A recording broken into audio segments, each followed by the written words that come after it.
trustee and instructed delegate models of governmental representation. Members of the House of Representatives and Senate who are appointed by the public to represent their interests in those bodies are called trustees and instructed delegates.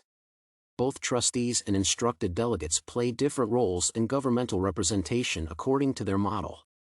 While an instructed delegate makes decisions based on the points of view of voters, a trustee is driven by their own expert opinion. Republics and democracies are based on the direction of the people, as opposed to monarchies and dictatorships, which endow an individual with limitless power. However, in a pure democracy, power is concentrated in the hands of the public or public representatives, enabling them to take active participation in decision-making on behalf of the public. In a republic, on the other hand, the supreme power is concentrated solely in the hands of representatives.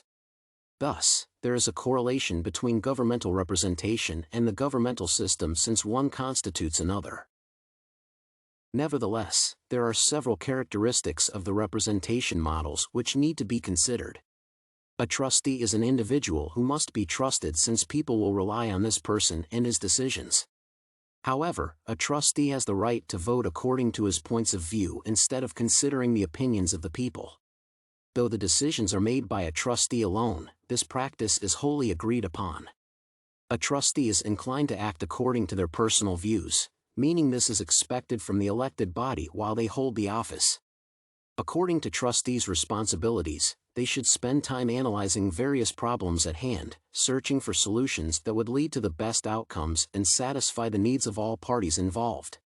These situations lead to a lot of pressure, making a trustee obligated to fulfill the obligations, speak on behalf of all constituents, and avoid conflicts of interest. On the other hand, the instructed delegate theory of representation is a form of governance that focuses on the public's interests first.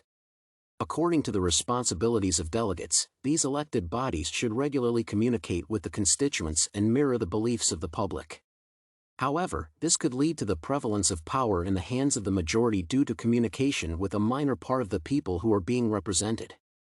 The delegates are also challenged with balancing the needs of the majority as well as the interests of influential groups and parties. In case of failure to fulfill obligations, the constituents have the right to fire the representative and find a substitute by taking votes in the election process. This way of operating implies a strong connection between representatives and constituents, reinforcing productive work and setting policy matters. Therefore, each member of Congress is expected to perform identical outcomes, however, with different approaches that would suit the public best. Hence, trustee and instructed delegate models of governmental representation are both focused on representing and serving the public. However, trustees are empowered by the public to make decisions on the basis of their points of view. On the other hand, instructed delegates must consider voters' opinions. In my opinion, the instructed delegate type of representative is more reliable since they comply with the opinions of the general public, whereas trustees must make decisions based solely on their own opinions. A more democratic approach to problem resolution seems advantageous.